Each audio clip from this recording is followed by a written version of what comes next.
This is Joe Pugh for IFLTV. We're here at the Romford Brewery. We've just had the workout. Romford Bullring? No, that's in Birmingham.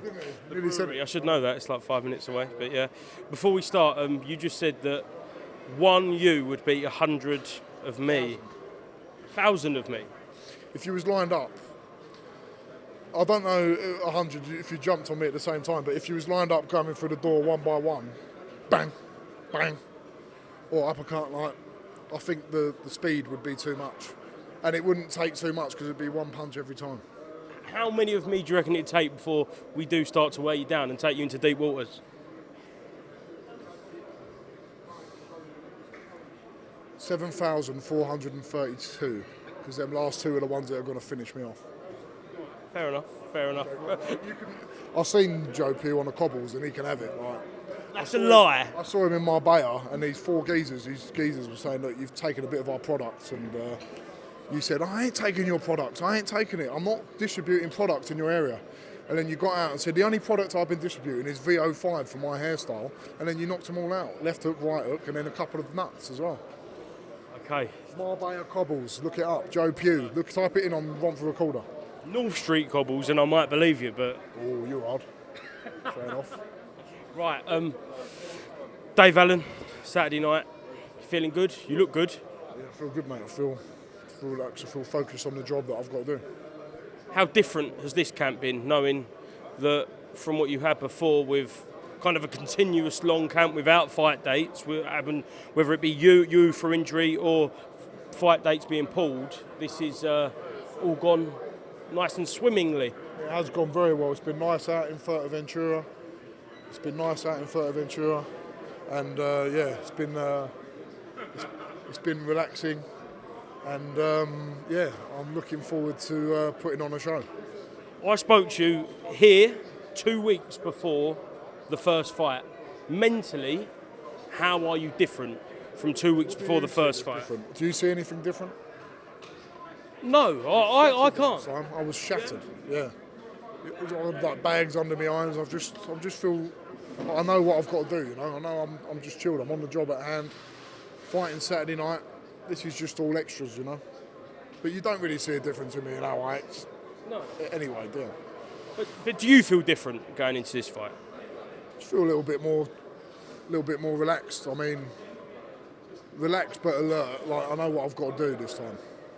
I know after the press conference, you and Dave were up in that content room for about an hour and a half, and now that content's being released. Do you feel like either one of you got under each other's skins in that hour and a half? You was in close proximity with each other. Under my skin, probably not.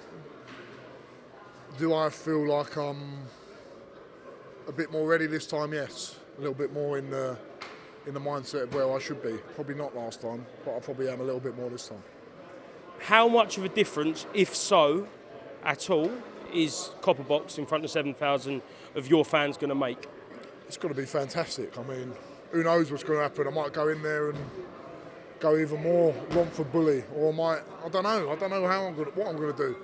I said that to someone else. I said, I don't know what I'm going to do. You must know what you're going to do. You must have a game plan. I don't know. Yeah, you have game plans, but who knows what's going to happen? You know, like, having a game plan means nothing really, does it? Until something happens in the ring. I mean, Harry Armstrong, I had a game plan of coming behind my jab, and I did, but then I caught him with a jab and I followed it up. So maybe I'll do that, or maybe I don't. Who knows? That's why it's exciting.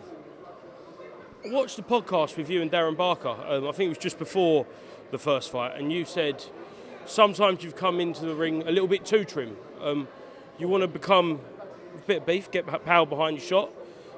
Have you assessed that? Have you kind of looked at your weight in this camp? Yeah, it's not really my weight. It's more just making sure I replenish and refuel properly. Yeah. Like, don't want to be too lean all the time with what you're eating. When I say lean, I mean the foods that you eat. Sometimes eating a completely lean meal as a heavyweight probably isn't the best thing, because you need a few logs on the fire, you know, for your training camp. Like, you come in lean to the fight and you come in trim, looking in shape, but during the training camp you don't need to be where you need to be straight away, otherwise you've got no energy in any reserves, you know.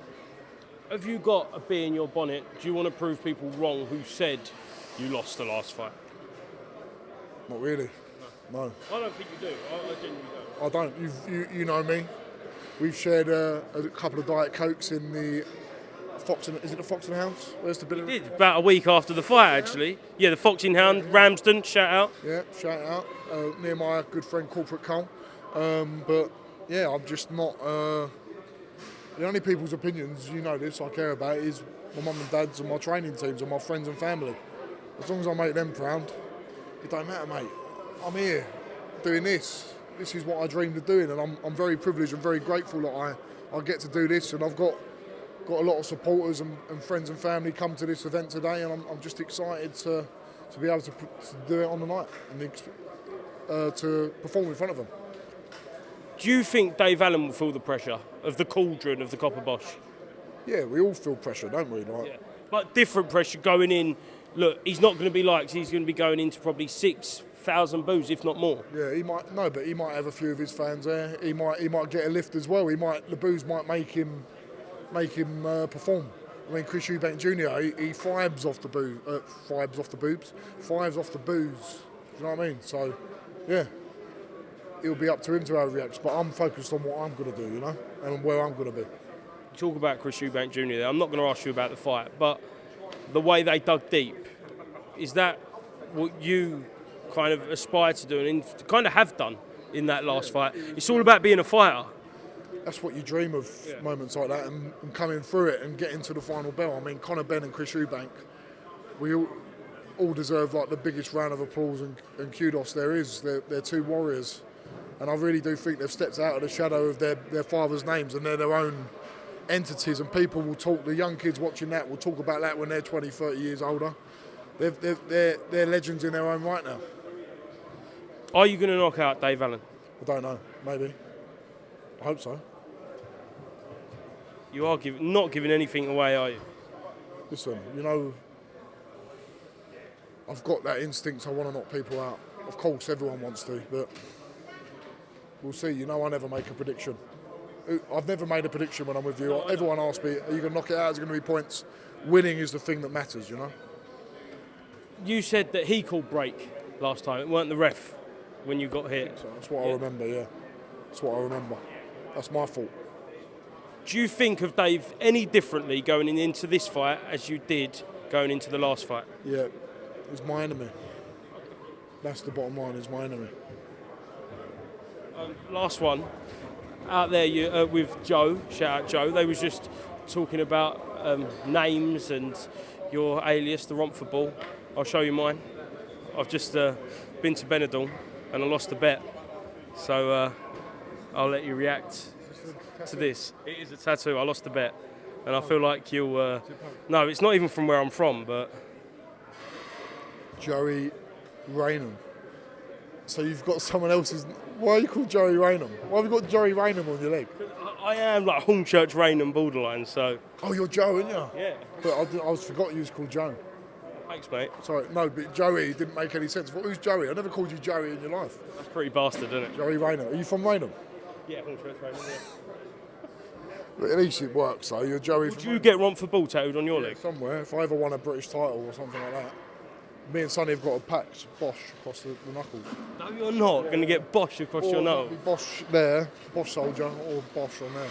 I think that's pretty cool. All right, Johnny, thank you very much for speaking to IFLTV. Best of luck, mate. Cheers.